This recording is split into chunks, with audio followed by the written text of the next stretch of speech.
NDA కూటమిలో కీలక భాగస్వామిగా ఉన్న జేడీయూ అధినేత నితీష్ కుమార్ సమయానుకూలంగా తన రంగును మారుస్తుంటారు. క్లారిటీగా చెప్పాలంటే బీహార్లో అధికారం కోసం ఆయన దేనికైనా రెడీ అంటారు. అందుకే 20 ఏళ్ల పాటు 9 సార్లు ఆ రాష్ట్రానికి ముఖ్యమంత్రిగా పనిచేసి రికార్డు సృష్టించారు నితీష్.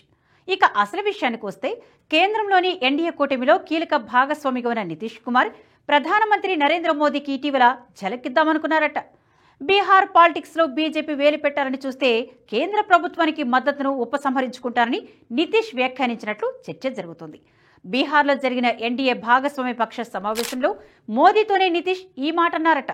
అయితే ప్రస్తుతమున్న పరిస్థితిలో నితీష్ కు సీరియస్ వార్నింగ్ ఇస్తే తోక జాడించే అవకాశం ఉన్నందున సున్నితంగానే హెచ్చరించారట ప్రధాని మోదీ. కేంద్రంలో మోదీ ప్రభుత్వం మూడోసారి అధికారంలోకి రావడానికి ఏపీలో టీడీపీ, బీహార్లో జేడీయూ కీలక పాత్ర పోషించిన మాట కాదనలేని వాస్తవం. మోదీ కూడా తమ ప్రభుత్వానికి మద్దతిచ్చినందుకు కృతజ్ఞతగా ఇటు ఏపీకి అటు బీహార్కు భారీ ఆర్థిక ప్యాకేజీలు ప్రకటించారు. గతంలో ఎన్నడూ లేనంతగా నూతన ప్రాజెక్టులకు నిధులను కేటాయించారు. ఏపీ సీఎం చంద్రబాబు విఘ్నత కలిగిన నాయకుడు కాబట్టి మోదీ పట్ల విశ్వాసంతో రాష్ట్ర అభివృద్ధి లక్ష్యంగా పనిచేస్తున్నారు. బీహార్ సీఎం నితీష్ కుమార్ మాత్రం సమయం చిక్కినప్పుడు తన పవర్ చూపించాలని అప్పుడప్పుడు కేంద్రంపై ఒత్తిడి తెస్తున్నారు. అయినా మోదీ, అమిత్ షా ఎల్లప్పుడూ నితీష్ను ఓ కంట కనిపెడుతూనే ఉంటారు. నితీష్ వ్యవహారాలను నిశితంగా పరిశీలిస్తూనే బీహార్లో మారుతున్న రాజకీయ, సామాజిక పరిస్థితులపై ఎప్పటికప్పుడు స్థానిక బీజేపీ నాయకులతో సమాచారం తెప్పించుకుంటూ వ్యూహాలకు పదును పెంచుతున్నారు.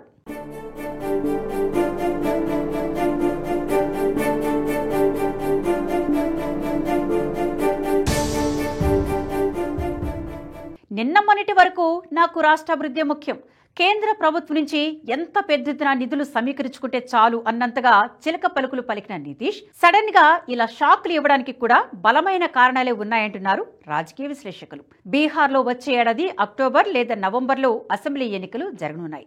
ఈ నేపథ్యంలో మరోసారి అధికారాన్ని దక్కించుకునేందుకు నితీష్ నేతృత్వంలోని జేడీయూ ఇప్పటికే ప్రణాళికలు సిద్ధం చేసుకుంది. బీహార్లో బీజేపీ కూడా బలంగానే ఉంది.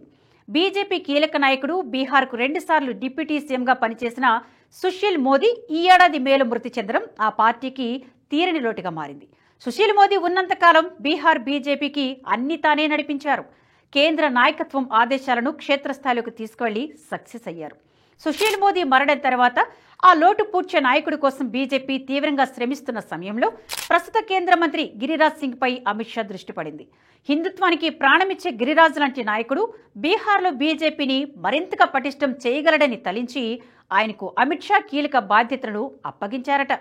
అమిత్ షా సూచనల మేరకు గిరిరాజ్ సింగ్ హిందూ స్వాభిమాన యాత్రకు శ్రీకారం చుట్టారని టాక్. హిందువులందరినీ ఏకం చేయడం ఈ యాత్ర ముఖ్య ఉద్దేశం. బీహార్లోని కుల ప్రాతిపదికన విభజనలను నిరోధించేందుకు హిందువుల మధ్య సంఘీభావాన్ని పెంపొందించడంపై గిరిరాజ్ దృష్టి పెట్టారు. గిరిరాజ్ సింగ్ చేపట్టిన ఈ యాత్రను నితీష్ కుమార్ తీవ్రంగా వ్యతిరేకించారు. ప్రశాంతంగా ఉన్న బీహార్లో హిందూ ముస్లింల మధ్య చిచ్చు పెట్టేలా యాత్రలు చేపట్టడం సరికాదని వాదించారు. ఎన్డీఏ కూటమికి ముస్లింలు ఓటు వేస్తారా లేదన్న అంశం సెకండరీ, కానీ ఎన్నికలకు ఏడాది ముందు ఇలాంటి కార్యక్రమాలు చేపట్టడం జేడీయూకు తీవ్రంగా నష్టం కలిగిస్తుందని మోదీ దగ్గర చెప్పుకొచ్చారట. హిందూ స్వాభిమాన యాత్ర ద్వారా గిరిరాజ్ సింగ్ చేసిన వ్యాఖ్యలు హిందూయేతర వర్గాల ప్రజల మనోభావాలను దెబ్బతీసేవిగా ఉన్నాయని, ఇలాంటి కార్యక్రమాలు కొనసాగిస్తే తాను ఎన్డీఏ కూటమికి మద్దతును కూడా ఉపసంహరించుకుంటానని తెగేసి చెప్పారట. అయితే నితీష్ కు బీహార్తో పాటుగానే ఎప్పుడూ జాతీయ రాజకీయాల్లో తన మార్కు ఉండాలని కోరుకుంటారన్నది విశ్లేషకుల మాట. అందుకే ఎన్డీఏ కూటమిలో తాను కీలక భాగస్వామినని పదే పదే గుర్తు చేసేందుకు ఇలాంటి ప్రయోగాలు చేస్తుంటారని చెబుతున్నారు.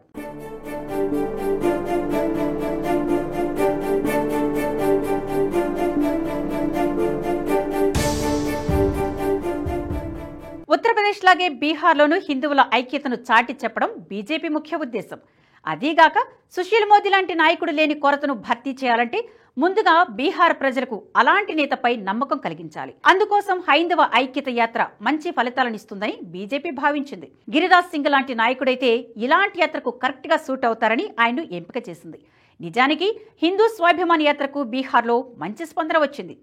ఊహించిన దానికంటే పెద్ద ఎత్తున ప్రజలు యాత్రలో భాగస్వాములయ్యారు. వచ్చే అసెంబ్లీ ఎన్నికల నాటికి బీజేపీ ఇలాంటివి 2-3 కార్యక్రమాలు చేపడితే గతంలో కంటే అత్యధిక ఎమ్మెల్యే స్థానాలను కూడా గెలుచుకుంటుందని నిపుణులు అంచనా వేస్తున్నారు.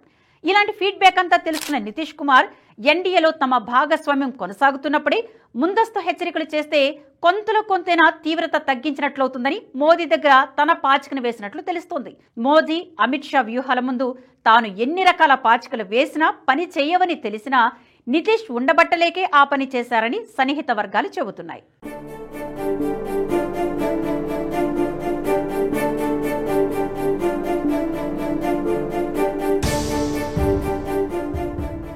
మూడోసారి కేంద్రంలో ప్రభుత్వాన్ని ఏర్పాటు చేసిన బీజేపీ ఎన్డీఏ భాగస్వామ్య పక్షాలతో జాగ్రత్తగానే మసలుకుంటుంది. కీలక భాగస్వామ్యంలో ఎవరు తోక జాడించినా వాటి ప్రభావం తీవ్రంగా ఉంటుందని మోదీ అమిత్ షాకు బాగా తెలుసు. అందుకే భాగస్వామ్య పార్టీల స్వప్రయోజనాలను కూడా ఎప్పటికప్పుడు బేరీజు వేసుకుంటూనే వస్తున్నారు. బీహార్లో వచ్చే అసెంబ్లీ ఎన్నికల్లో బీజేపీకి జేడీయూ కంటే ఎక్కువ స్థానాలు దక్కినా ఆ దోస్తిని కొనసాగిస్తుంది. ఈ టర్మ్లో మిత్ర పక్షాలతో సఖ్యతగా ఉంటేనే అనుకున్న లక్ష్యాలను అధిగమించడంతో పాటు విజన్ 24/7 టార్గెట్ కు అనుగుణంగా ముందడుగు వేయవచ్చని మోదీ భావిస్తున్నారు.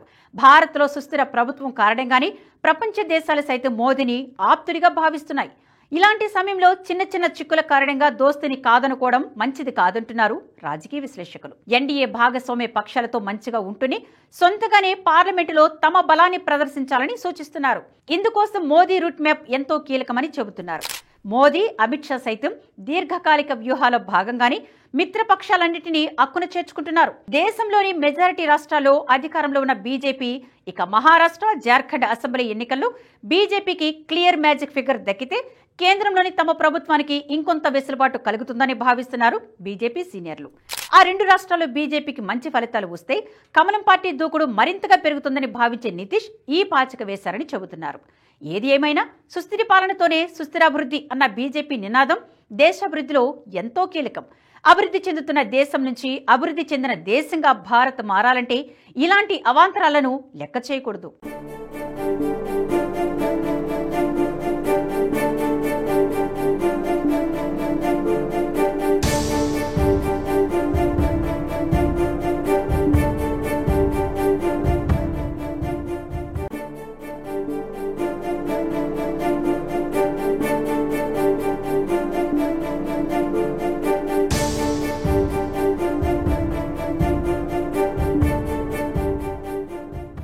ఈ వీడియో మీకు నచ్చినట్టయితే లైక్ చేయండి, 10 మందికి షేర్ చేయండి. అలాగే కామెంట్ల రూపంలో మీ అభిప్రాయాలను మాతో పంచుకోండి. Nationalist hub group of channels ను సబ్స్క్రైబ్ చేసుకుని తెలుగునాట జాతీయవాద జర్నలిజాన్ని ప్రోత్సహించండి. ఈ వీడియో కింద ఉన్న బెల్ ఐకాన్ పై క్లిక్ చేయడం మర్చిపోవద్దు.